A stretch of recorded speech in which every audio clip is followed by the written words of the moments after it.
Well, what I'd like to do today is play with something that, in my opinion, is one of the most interesting things I've ever come upon. You might want to, I suggest you take some notes for the quiz side of it, but also just kind of, this may be fairly new to some of us. Or at least maybe we haven't explored it to the extent we're going to in here. If you're anything like me, you're going to find this really fascinating. Let's see, where should we start? Let me begin with a couple events that happened some time ago that I watched that got me kind of rolling in this direction, because maybe this topic that we're playing with might have moved me in the direction that I have gone in more than anything else, as far as the path and the field that I've gone into. It's that interesting. I remember it was 1976. I believe that was the year. And I was watching the Olympic trials. They were getting ready for the Olympics. And there was a guy, well, is anyone here, Brandy, you're a track star, right? Has anyone in here ever done any high jumping? Has anyone ever tried high jumping? Scott, you have? When you high jump, I mean, when you tried doing it, how did you do it? I mean, like still life? No, like what?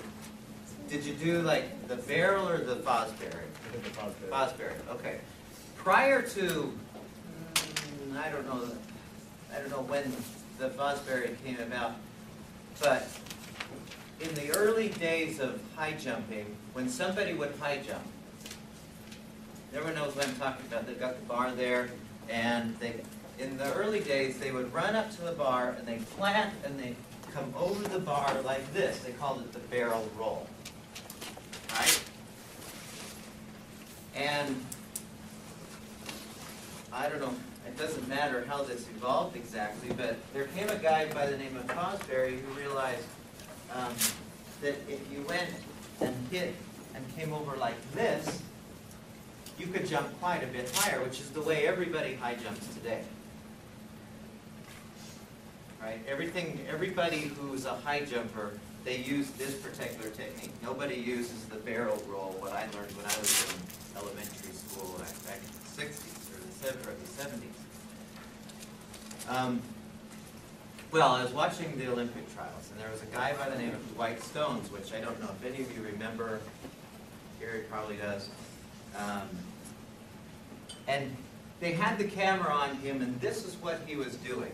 And I thought, that's the weirdest thing. And this is what he was doing. They just had the camera sitting on him. And this is, he had his eyes closed. And it looked like this. He was going like this.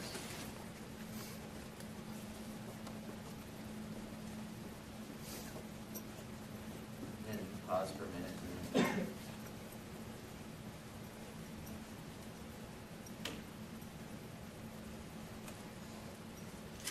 That's the strangest thing. What was he doing? Visualizing it. Later on, and when you say visualizing, Jake, what do you mean?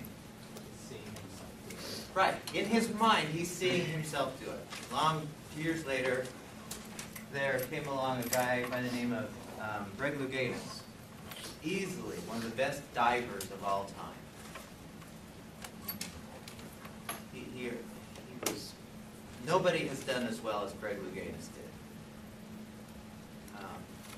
And they had, on one particular meet, they were watching Greg Louganis on camera, and he did this dive. You know, it was a platform. He did both the bouncy one, what do they call that? The springboard and the platform. And he went off the platform, did a great dive, and then he put on his robe, he went over to this pool that was like, a jacuzzi, and he put his feet in there, and he put his Walkman on back when it was a Walkman, and closed his eyes.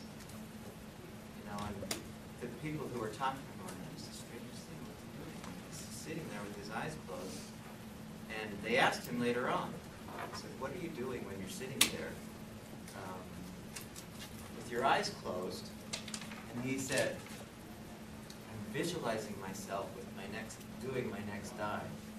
He said, I see myself flipping and twisting, and I see myself going into the water. I visualize no splash. I see the judges putting up the 10s or whatever. I'm seeing this clearly in my mind.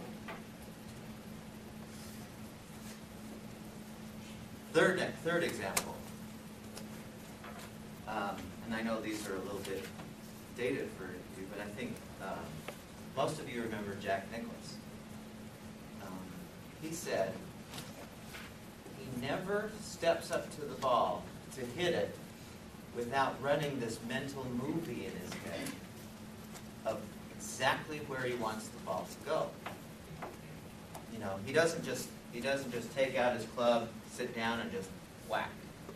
He in his mind, at some point prior to every shot, he doesn't worry about how he's going to hit it. He's already got that program. But he thinks about where the ball's going to go. Is it going to cut? Is it going to slice? What kind of spin is it going to have on it? How's it going to land? Which way will it bounce when it lands? And which direction, you know, in relation to the hole is it going to go? He sees this perfectly in his mind. Okay? We find athletes all the time who talk about this process of visualizing and seeing themselves do something before they actually physically do that. Now, what is the science behind that? What is the psychology behind that? Why would they spend their time? I mean, why would they're not doing it. Why would anyone consider wasting their time if, you know, you didn't know any better? Why would somebody think, well, you know, you're not doing it. Why would you waste your time doing it? What's the psychology behind that? You know? Grant? We used to do that in basketball when we played, and what it would help me with is just focusing on, like, getting my brain and everything else focused on the game and focused on what I was going to do and how I was going to do it. How did it do Instead of just being that? distracted. How was it able to do that? You know, when you, what kind of things would you think about? I would, like, picture myself, you know, getting the ball and then doing a layup or shooting it, or I would. Would you see yourself shooting it or making it? Would you see the ball going in the hole as well?